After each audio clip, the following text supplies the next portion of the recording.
السلام عليكم ورحمة الله إخواني أخواتي، مرحبا بكم في فيديو جديد في قناة الشطرنج بالدارجة المغربية. اليوم سنشاهد مبارياتنا كيف تأهلنا إلى ثمن نهائي كأس العرش ضد فريق قوي اللي هو فريق علوان فنية. طبعا كما كتعرفوا بطولة كأس العرش للفرق كتتضمن 4 ديال الطاولات. الطاولة الأولى كاين فيها لاعب ديالنا اسماعيل. الطاولة الثانية كنت أنا. الطاولة الثالثة كان هناك بطل المغرب لفئة أقل من 16 سنة، جاد البقالي. الطاولة الرابعة كذلك بطل من العيار الثقيل اللي هو فيصل بن العربي. طبعا المباريات اللي غنبداو بها ماشي كاملة ديالي، غادي نعطيكم مباراة رائعة لعبها بطل المغرب لفئة أقل من 16 سنة ضد الأستاذ الدولي من مدينة شفشاون. فبالتالي مباراة رائعة، وهذا البطل هذا عنده ما يقول صراحة مفخرة لنا في نادي التواصل ومدينة طنجة. بطل لديه الكثير ليقوله، وأبان عن علو كعبه في هذه المباراة اللي كلها تكتيكات وكلها إبداع إلى آخره. نخليكم نشوفوا هذه المباراة هذه. أوكاتخ جاد البقالي يلعب أوكاتخ، مبارك يلعب الفرنسي. كافالي اف 3 يتحول إلى الصقلي، صقلي عادي دي 4. هنا سميث مورا أو مورا جامبيت.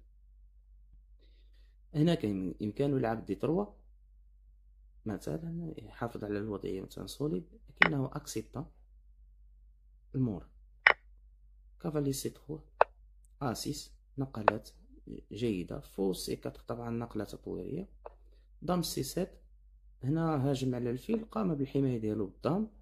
ولاحظوا بأن هنا مقابل ديك البيدق فهو الأبيض ينتشر بجميع القطع تقريبا منتشرة، بقي غير الفيل الأسود. بينما اللاعب الأسود رغم أنه يمتلك بيدق إضافي فيلا عنده مثلا قطعة واحدة اللي منتشرة اللي هي الوزن، وكذلك ينقصه الكثير من النقلات باش يقوم بالتبييت.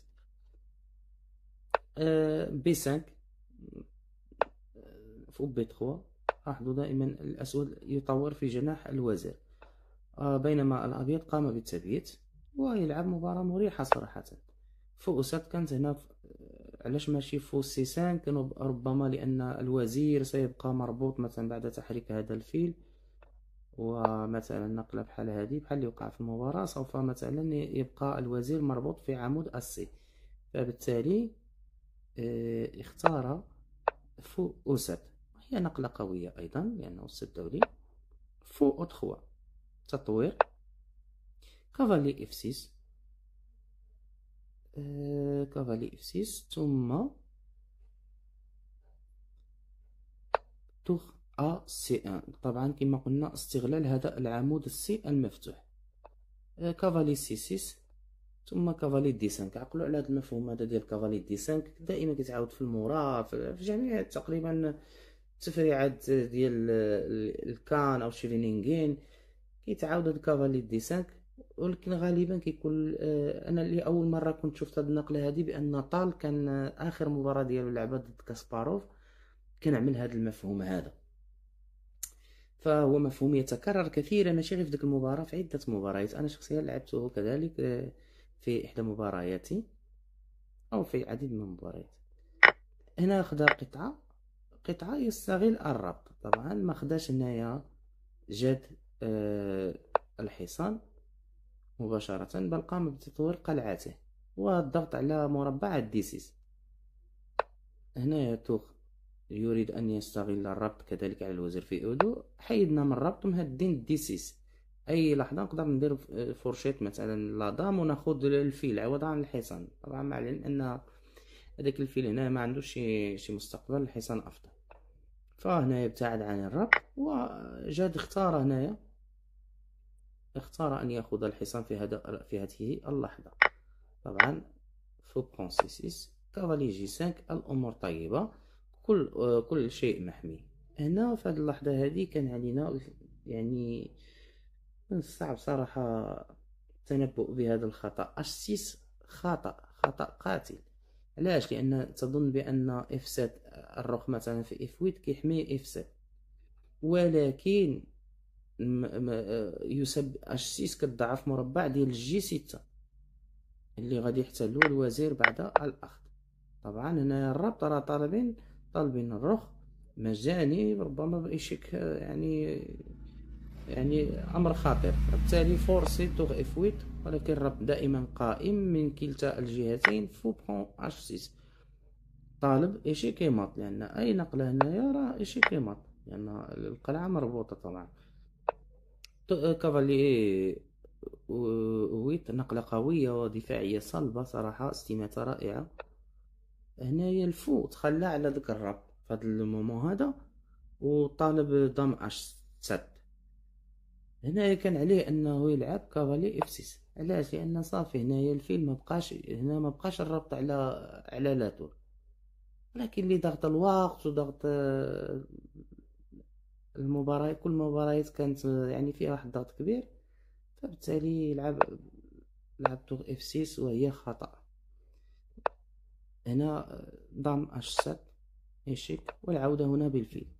طبعا في حالة الديسانت انسكرف الرخ والوضعية صعبة. هنا قرر انه يرجع له، يعني يعطيه كاليتي. لاحظ هنا ساكريفيس ياخد داك الفيل،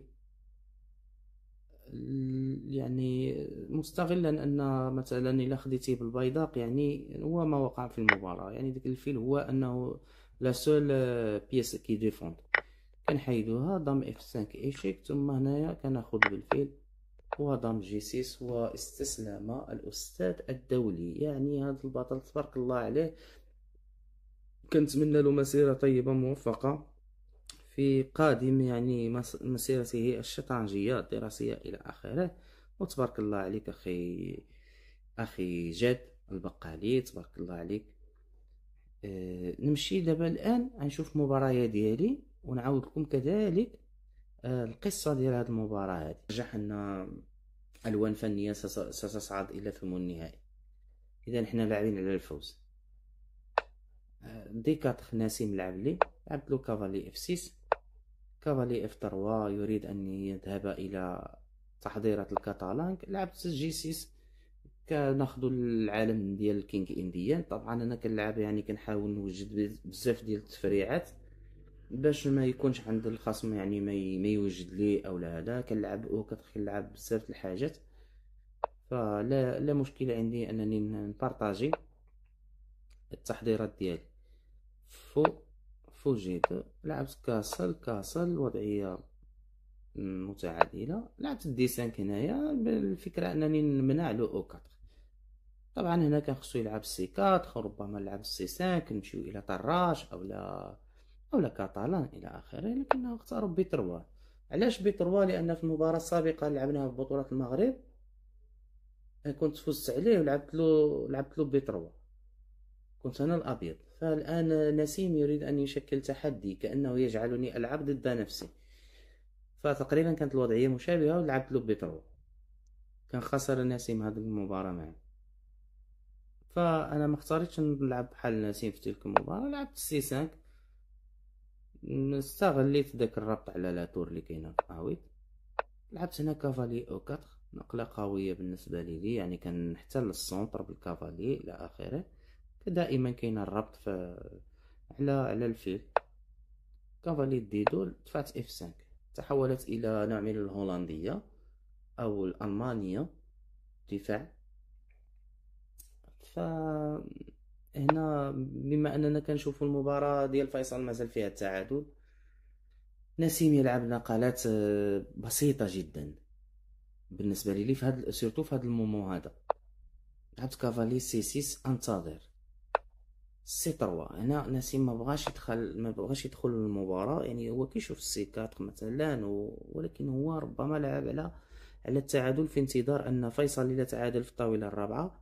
فمجرد الان نسلم على يا نسيم ونتعادلوا يكفي انهم يفوزوا. اذا لعب لي السي 3، مبغاش يلعب السي 4. كذلك هنا بقيت كنتظر. لعبت دور بي 8. الفكرة طبعا أنني نحيد من ديك القوة ديال الفيل في الجي 2. كذلك كنوجد نقلات بحال بي 5 أو لا بي 6. خدا هنايا. هذا قرار غير صائب صراحة، لأنه الفيل ديالو غير جيد، ولكن هو كانت عنده فكرة أنه يفتح على الفيل من الوتر ديال وهذا فعلا ما حدث في المباراة. بالنسبة لي هنا كنت كنفكر كانت أحسن نقلة عندي هي فو اف 5، نبروفوكي مثلا جي 4، نسبب بعض الإضعافات ونرجع بحالي هنايا.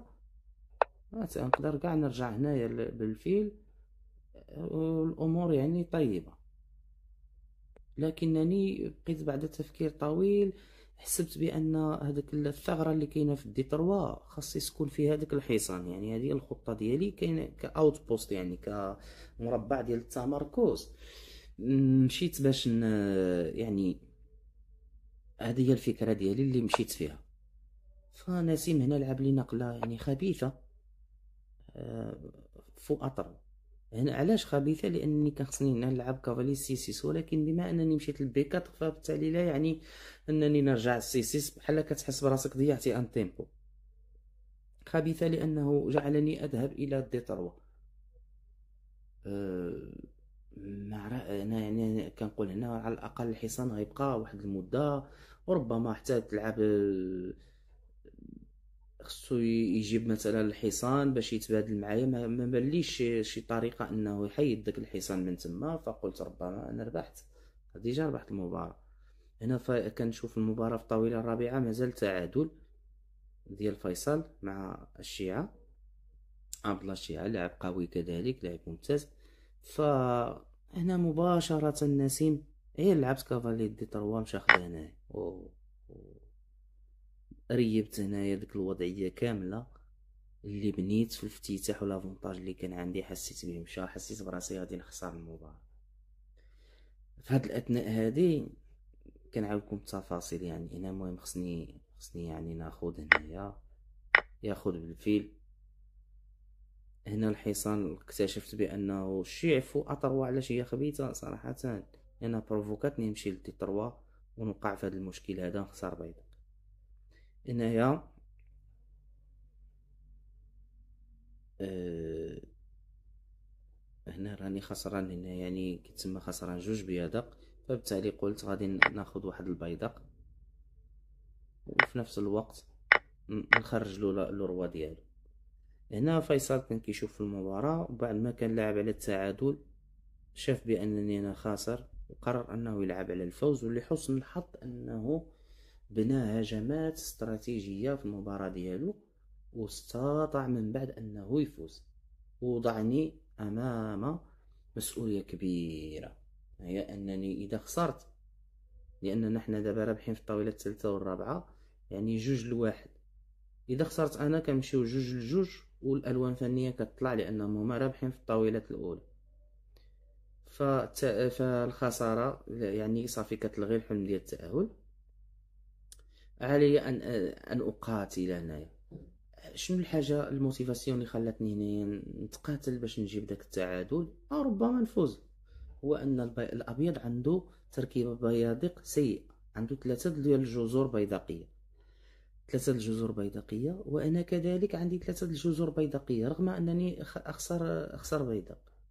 كذلك عندي ميزة الفيلين او ميزة الفيلين كما كيقول واحد الصديق. هاد ميزة الفيلين ربما تساعدني لاحقا في ايقاف زحف هذه البيادق. صراحة من هنا بدأت أقاتل، ولكن في ظرف زمني. أنا هنايا عندي 8 دقائق أو 7 دقائق، نسيم عنده دقيقة هنايا، فالضغط علينا كان كبير أننا نلقاو لا بريسيزيون. مشيت أنا فو أشتروا. فو أشتروا كان بإمكانه يلعب لي مثلا جي 4، غادي نلعب دام سي 7 باش نمنع له أن لوروا يجي مثلا يجي لجي 3 ويحصر لي الفيل. والفكرة من بعد أني ندفع أس 5 إلى آخره. فجي 4 ما كانتش خيار بالنسبة للناسين. لعب دام دي 2، لعبت انا دام دي 7، لعبت دام دي 7، لعب تور هنايا كانت عنده واحد النقلة رائعة صراحة، هي دام أ 7 أ 5 عفوا. صراحة كانت غدير لي شي مشكل هنايا، ولكن اللي ضايق الوقت حتى واحد فينا ما بغاش يدخل شي مغامرة كبيرة، لأن الخسارة ما غير مقبولة. فبالتالي دام اسانك ما تلعبتش. هذه كانت اقتراح ما عند واحد الاستاذ ديالنا في النادي. هاد النقله كانت خطيره ومن الصعب الاجابه عليها. كذلك اقترح على نسيم الا كان كيشوف هاد التحليل بانه قم بالتحليل ديالو. لعب دور سي، دور اف 8 ايشيك. دور اف 8 ايشيك هو جي ان. هنايا ما عندي حتى شي حاجه من اللعب، ما عندي حتى شي بلان، ولكن خصك تختار شي بلان. فو اش 6 نقطة الضعف اللي عنده هي في او 3، خصني نلعب على او 3. عندي فيل كذلك في اش 3، عندي في اش 6 ممكن انني نلعب كذلك على الفوز. هنا راه صدق او لا تصدق، رغم انني خاسر بيدق، ولكن الوضعية لصالح الاسود بقليل. يعني الحاسوب يعطي افضلية بسيطة للاسود. ضم بي 5 نقلة خبيثة صراحة. علاش؟ لأن إلا خديتي هاد البيضة كنعمل لك إشي كيماط هنايا. يعني آه ولكن هو ما خداش. هنا لعب واحد النقلة صراحة بدات كتقضي على الهجومات ديالي. يعني فرصة عليا التبادل مثلا، لأن البيضاق في أوسات راه مطلوب. يعني خصني ناخد هنايا وياخد هنا، باش نفكر كذلك كيفاش نحمي أوسات ديالي. لعبت هنايا دام او 4 ايشيك. طبعا الا كان نعمل او 4 هنايا يخسر، كناخد الوزير كياخد هذا، كنربح هنايا. فبالتالي كذلك خصك تعمل نقلات اللي غادي هنا كنت كنضيع له الوقت بزاف بهاد النقلات، كنحاول نعمل له مشاكل.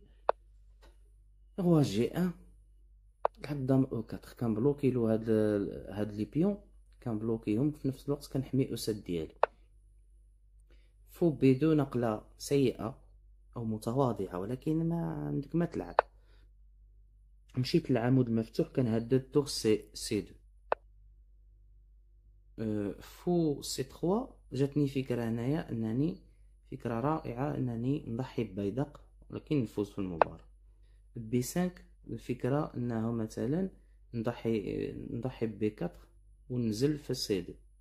وقف لي الفكرة ديالي. كان عليا هنايا انني نلعب هنايا هاد الفكرة هادي، كنضحي بجوج بيدق وكنفوز. يعني كنفوز بالوزير، لان الا مشات حيد كنعمل اشي كيمر. فانا علاش ما لعبتش هذه الفكره؟ لانه عرفت بان نسيم غيشوفها وما غاديش يلعب، ما غاديش ياخذ، وغادي نضيع وقت انا مثلا في 4. وبالتالي ما يبقاش عندي ما نلعب. هنا قلت نحتفظ بهذيك الفكره الى غايه ما اخرى، او لعبت طوغ اف 8 باش نجيب الطوغ اف 3. لعب لي الداما، طالب لي بيدق بي 5. رجعت طالب الفيل لانه تخلى على الحمايه الفيل. رجع فوت ديدو. كتبان هنا الوضعيه ديال الابيض هي اكثر، يعني الاسود بدا كيجبر الكونترول جو. سكنت هنايا في السي 2، سكنت في السي 2 نضام ديدو. في اي لحظه كنهدد هاد التكتيك هذا، يعني ما كانتش لا تور، ما كانتش لا تور، راه كناخذ هنايا باشيك. يعني خصو يبقى حاضي دائما. لعب لي دام ديدو. هنا كان بامكاني ناخذ مثلا هنايا بيضاء سي با، ولكن شنو المشكل اللي فكرت هنايا؟ هو ان عنده طوغ اف 1 خطيرة، طالب لي ايشيكيمات، فبالتالي ما عنديش تيمبو. الا لعبت هنايا فو جي 5. علاش ماشي فو جي 7؟ لان كنتخلى على دوك لي بلون ديالي كاملين اللي هو الضغط على او 3. ففو جي 5 دائما ضغط على او 3. في حالة طوغ اف 1 كنرجع هنايا. فعلا هادشي اللي فكرت فيه. هنايا لعبت فو جي 5، لعب لي هو هنايا ماشي لعب طوغ اف 1، لعب لي طوغ هنايا. والنقلة هادي ما شفتهاش صراحة، لأنه كيفورس عليا التبادل. لعبت اسيس. علاش اسيس؟ هنا كان بامكاني ناخد مثلا ونجي هنايا، ولكن بيضاء بي 5 يسقط في النهاية. فبالتالي بعد تفكير هنا رجعنا قد في المكانة. حاولت هنايا نلعب اسيس باش ناخد في النقلة المقبلة. طبعا هنايا علاش كذلك تقول لي هنايا خذ هاد التكتيك، يعني الا خدا بالوزير كتعمل له هكا كتفوز بالوزير، ولكن هنا الا خديتي الفيل فكتعرض ايشي كيما. يعني خصك تكون حاضر. انا كنلعبو ب19 ثانيه او 20 ثانيه. أه لعبت اسيس، خدا هنايا، خدا هنا، لعب لي ا3. طبعا هنايا نفسيا خصني نرجع شي بيضه، بحكم هاد الهجومات اللي عملت كامله كان خصني نرجع شي بيضه. غوا جيدو خديت فعلا البيدق ديالي يعني باش نلعب على التعادل. كاين ناسين دائما كان يخلق المشاكل تبارك الله ما شاء الله عليه. خلق لي مشكل بهاد اوكر خاطي. كان خصني نورمالمون صحيا انني نتبادل، ولكن جو سي با، ما عرفتش علاش ما تبادلتش. لان قلت داك لي بيون خصهم شي قطعه، ما عنديش شي حصان باش نبلوكيهم الى اخره. وعندنا فيلين يعني بنفس اللون، فقلت نحافظ على الاقل شي قطعه ديال بلوك. عطيته هاد لي تيمبو هادو يدفع عليا، ورجعت هنا باش ندير واحد الفورتريس، باش يعني كيما كيتسمى نجمع القطع ديالي. ومن الصعب نبني واحد الجدار باش ما من الصعب الابيض يخترق. ضم اف 3، ضم اف 3. هنا بقيت كنحلل، عندي 19 او 17 ثانيه على طومبي. كبانوا لي البيادق ديالي بويض، والفيل عنده اسود. شجعني هذا الامر، ولكن هنا ارتكبت خطأ ديال المباراة، لان هنايا كنت خاسر، صدق او لا تصدق. يعني بعد التبادل هنايا وضعية مخسورة للغاية. لعبت اوسيس، مشيت هنا بلوروا، لعب لي دي 5 خطيرة. الا خديت طبعا راه كيدخل بلوروا، كيمشي من بعد كياخد لي في اسيس. فبالتالي لعبت هنايا، حاولت نبني الجدار مستميت، خصوصا انك كتلعب على الفريق، ماشي كتلعب على راسك كما كيقول.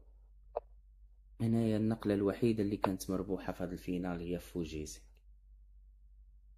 يعني فوجيسن كتخول لك مثلا الدخول هنايا، وبالتالي كتقدر من بعد تبني. بعد عدة نقلات كتقدر تبني بيدق سالي. هنايا نسيم لعب لي جي 4، فرحت. لعبت اونلي موف، النقله الوحيده اللي كتمنع داك فوجي 5 هي اش 6. صافي هنايا بدات كترجع لي الحظوظ للتعادل. هو سي 6. هنا ما بغيتش نغامر، لان هنايا الا لعبت مثلا هنايا غوا صافي هنايا خسرت. كيطلب لك راه بيدق سالك وعطيني الفيل. خديتي الفيل كيضن، عفوا كيضن هنا وزير. خديتي مثلا خديتي البيضة كتخسر قطعة. فبالتالي هذا هو التكتيك الوحيد اللي كان لاعب عليه وخصني نخاف منه. ولعبت فوجي 7 باش نبعد من هذا المشاكل. انا حاول يخلق شي مثلا بحال هكذا ناخد هنا، لكن لان ديك الساعه نعطيه فرصه باش يسقط لي البيادق. حاولت نغلق الوضعيه، بقيت كنلعب بحال الطريقه هذه. طبعا هنايا غير التحاليل، وبقيت حاضي مع داك التكتيك. هنا كنت كنقول ربما كانت شي فكره عند نسيم مثلا في المستقبل، ربما بحال هكا وخلق شي بيدق سالك، ولكن جو سي با واش كانت صحيحه ولا لا. في النهايه تعادلت وفزنا بصعوبه كبيره. كون محتاج الفريق ديالي هاد نصف نقطه، الحمد لله انني تعادلت وفزنا على فريق قوي وعتيق، اللي هو فريق الوان فنيه ديال اللي كيمثل مدينه شفشاون. طبعا نادي التواصل يمثل مدينه طنجه. وكنت محظوظ نوعا ما. أعدكم بأنني أستفيد من هذه المباريات، كنبارطاجي معكم باش نزيدو نستافدو، باش نزيدو نطورو المستويات ديالنا، ونربحو ونتعادلو مع خصوم أقوياء كذلك. شكرا لكم على المتابعة إخواني، حفظكم الله.